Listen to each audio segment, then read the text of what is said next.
today's video guys, ayan, samahan niyo naman ako ngayon guys, magbabalat naman tayo ng persimmon. Ito yan siya. Dito yan, ito yung makina ng pagbalat. Para matanggal yung corona, ayan. Isaksak dito. Yan. Tanggal na siyang corona, tapos saksak siya dyan. Sorry, kasi nagkasakit. Ayan siya. Video ba dyan sa ayaw mo niya? Ayan na guys, nakabitin na. Ito yung mga nabalatan na. Ayan, nabalatan na siya. Tapos binibitin siya para matuyo.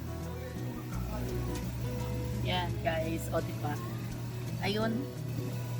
Nilalagay siya, tatakpan siya ng plastic. Tapos parang pinausupan nila ng sulfur. Parang gamot. So, ayun guys. Ganyan ang aking trabaho for today. Ito siya. Yung galing dyan sa fridge, dyan sa dryer. Ito na siya. Na-dry na siya. Ayan.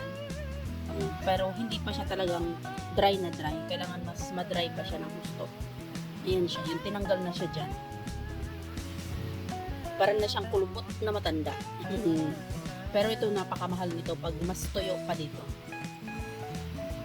Ganyan ang process ng paggawa ng dried persimmon. Parang dried mango lang. Tingnan siya dito. Ito yung pinaka, ano bang tawag dito? Oven or hindi ko alam ang pangalan nito. Patuyo pa dry siya para ma-dry. Ito siya ilalagay. Ayan. Yung dalawang ano siya, parang refrigerator, parang fridge. Ayan na, ang dami ko nang nabalatan yan. Nabalatan ko na yan.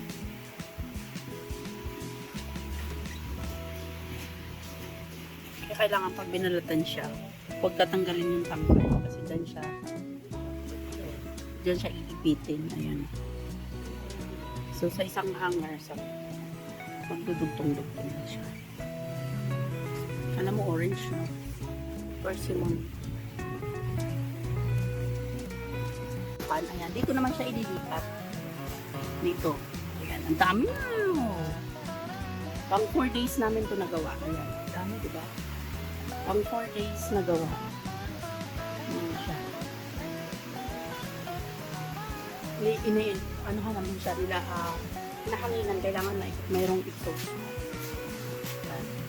And then, after mahanger, ayan, ilalagay naman tapay dyan. Yan, ilalagay ko dyan. Kasi, pauusukan siya ng sulfur. Ayan. Sasakluban siya ng plastic. Lagyan siya ng plastic. Pauusukan.